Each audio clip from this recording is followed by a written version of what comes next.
안녕하십니까, 박진철입니다. 확률낚시, 릴지낚시의 모든 것 장비의 선택과 구입에 대한 이야기로 계속 이어가고 있습니다.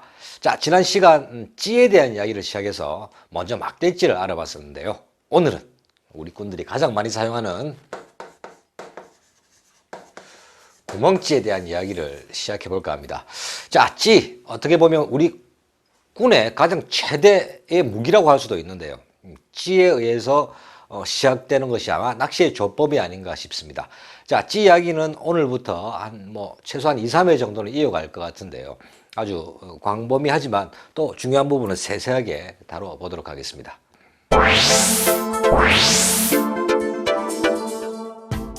자, 먼저 구멍찌 이야기를 하면서 찌 생김새에 대한 기본적인 이야기부터 이어가 보도록 하겠습니다. 자, 가장 앞에 있는 그림이 일반적인 슬림형 있지. 일반적이다, 기본적이라 하겠습니다. 자, 두 번째의 찌는 상부 팽창형이죠. 위쪽이 넓게 생겼는데요. 상부 팽창형의 찌. 자, 세 번째가 하부 팽창형. 상부와는 반대로 밑쪽으로 갈수록 아주 크게 안정감이 있습니다. 자, 하부 팽창형의 모양이라고 하겠습니다. 자, 마지막으로 한동안 인기를 많이 누렸던 줄이 옆으로 통과되는 기울어져 있는 기울지 형태의 찌가 있다고 하겠습니다. 자, 첫 번째로 슬림형 찌. 어떻게 보면 가장 전천후로 사용할 수 있는 찌라고 할 수가 있는데요. 찌가 입수될 때 아주 유선형의 슬림형으로 생겨서 입수 장감을 가장 줄일 수 있고 또 예민하게 반응할 수 있고 또 찌 사이즈가 커지고 작아지기에 따라서 아주 원투까지도 가능하게 할 수 있는 가장 많이 사용되는 찌라고 볼 수가 있습니다. 자, 다음은 상부 팽창형. 자, 상부 팽창형의 가장 큰 장점은 시인성이라고 할 수 있겠죠. 시인성.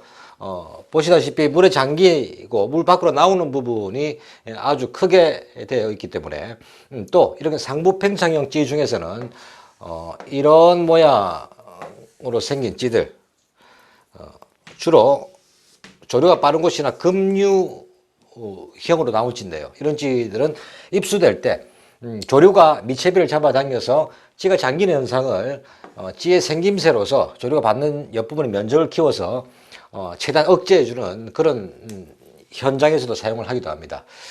자, 반대로 하부 팽창형의 찌는 위쪽이 슬림하고 밑쪽이 이렇게 아주 넓게 형성됨으로써 눈으로 보기에도 찌의 안정감을 매우 가지고 있어서 아주 바람에 의한 또 잔잔한 파도에 찌가 까불까불대는 것을 최대한 잡아주고 안정감을 잡아주는 그런 찌라고 할 수 있습니다. 또 수면 아래 아주 잠길 듯이 예민하게 사용할 때는 또 슬림형 이상의 또 예민함을 보이기도 하는 그런 찌의 형태라고 할 수가 있겠습니다. 자, 이 기울찌의 가장 큰 장점은 줄내림이라고 할 수가 있죠. 수면과 원줄과 같은 각을 하고 있고 또 이 중간에 원줄이 통과되는 이 구멍이 줄이 휘게 되는 이 각도와 같은 식으로 나 있는 그런 찌들도 있어서 전유동 낚시에서 어느 정도 조류가 빠름에도 불구하고 가벼운 채비로 아주 깊이까지 빨리 내릴 수 있다는 그런 장점이 있기도 합니다. 자, 기울찌와 일반 찌와는 사용하는 방법 그리고 본인이 꾼이 구사하게 되는 조법에 따라서 상당히 많은 차이가 있기도 한데요.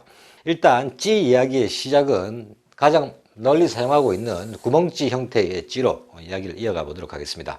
자, 찌 생김새에 대한 이야기. 일반적으로 가장 많이 사용하는 슬림형 찌 그리고 상부 팽창형, 하부 팽창형의 이 구멍찌들. 자, 어떤 찌는 어떤 데 써야 된다 하고 사용, 그 환경에 따라서 어떤 찌를 선택하기보다는 대부분의 꾼들 제 개인의 낚시 방법에서도 현장 상황에 따라서 이 찌를 쓴다, 이 찌를 쓴다기보다 본인이 선호하는 찌, 슬림형 찌도 좋고 상부 팽창형, 하부 팽창형 어떤 것도 좋습니다. 나는 이 찌를 쓸 때 제일 밸런스가 좋았어. 나는 슬림한 것보다는 항상 하부 팽창형이 어떤 상황에서는 안정감이 있어 라고 생각하신다면 예민하게 사용하든 아니면 멀리 원투를 해야 되든 또 파도밭에 사용을 하시든 가능한 한 본인이 사용하던 디자인의 찌를 사용하시는 것이 어떤 현장에서든 적응하기가 매우 쉽다는 설명을 드리고 싶습니다. 자, 한 번도 사용해보지 않은 찌를, 야, 여기는 조류가 좀 빠르기 때문에 찌가 약간 잠겨들 수 있어. 그래서 급류형 찌를 썼다. 그때 본인이 사용하지 않는 찌에 안전 수중찌를 세팅을 했을 때, 아래의 밸런스가 맞지 않아서 계속 채비가 꼬인다든지, 또 본인의 생각과 틀리게 부력이 남아 있어야 됨에도 자꾸 가라앉는다든지, 그런 현상이 생길 수가 있습니다. 따라서 급류 지역이나 와류 지역이 발생했을 때 채비를 바꾼다. 다시 말해 찌를 바꿈으로써 상부 팽창형 이런 급류찌를 사용해서 약간의 찌가 잠기는 현상을 막는 도움을 얻기 위해 채비를 바꾸는 것보다는 기존에 사용하고 있던 본인이 즐겨 사용하는 찌가 슬림형 찌라면 이 찌에서 여부력 플러스 부력을 대줌으로써 찌가 잠기는 현상을 억제하는 것이 계속해서 본인의 낚시 스타일을, 그 컨디션을 유지해 갈 수 있는 방법이 아닌가 하는 것이 찌에 대한 제 생각입니다. 대부분의 전문꾼들이 그렇죠. 그때 너무 다른 디자인의 찌들을 선택하지는 않습니다. 자, 상부 팽창형을 좋아하시는 분, 혹은 하부 팽창형을 좋아하시는 분, 또 슬림형의 찌를 선택하시는 분들, 그 전문꾼들이 선호하는 찌들은 항상 맥을 같이 하죠. 다만 그람 수가 더 많이 나가고 작게 나가는 그 차이로 찌를 선택하는 경우가 아주 많습니다. 자, 찌의 생김새에 대한 이야기로 잠시 이어갔는데요. 지금부터 찌에 표기된 찌 부력 선택 기준에 대한 이야기를 함께 해보겠습니다.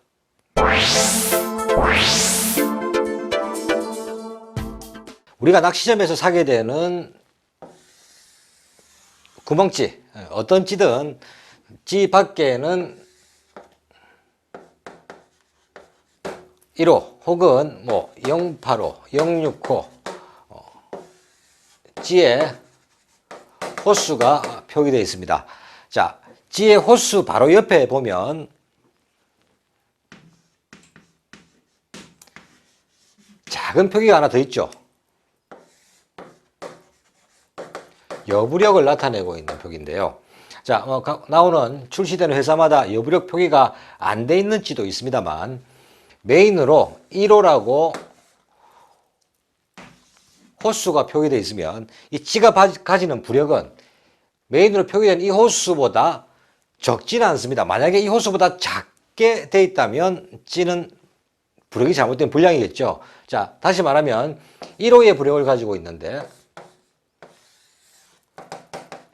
수중찌를 마이너스 1호를 세팅을 했을 때 목줄과 좁쌀 봉도를 달지 않는 상황에서 이 찌가 수면 아래로 가라앉게 된다면 이 표기는 잘못된 표기고 부력이 맞지 않는 찌라고 볼 수 있습니다. 따라서 1호를 세팅을 했을 때, 뜨는 부력 1호에 마이너스 수중찌 부력 1호를 세팅을 했을 때 G2의 부력이 남는다. 바로 이것이 여부력, 잔존 부력이라고 이야기를 하는 것입니다.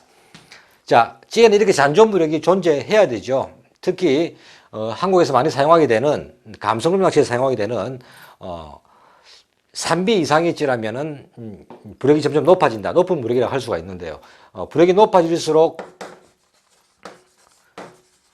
반유동 채비에서 선택하는 05, 08, 15, 1.5 이런 찌들은 호수가 높아질수록 이 잔존 부력도 함께 높아집니다. 자, 호수가 높아지면서 잔존 부력이 함께 높아져야 된다는 말씀 드렸는데요. 3호찌에 잔존 부력이 G2가 있다면 마이너스 3호 봉돌에 조금만 부력이 맞지 않더라도 찌가 잠겨버리는 수가 생깁니다. 또한 3호 정도의 부력, 큰 부력을 가지는 찌를 사용할 때는 대부분 수심이 아주 깊거나 조류가 센 데서 사용하기 때문에 약 못해도 5B 이상의 잔존 부력은 가지고 있는 게 낚시를 하기가 편하죠. 자, 반대로 2B찌다. 아주 저부력의 찌인데요. 2B찌의 잔존 부력이 B 플러스 G2 정도의 잔존 부력이 남는다. 이렇게 이야기를 한다면 이건 2B찌가 아니죠. 3B찌의 G2의 잔존 부력이 남는 것이죠.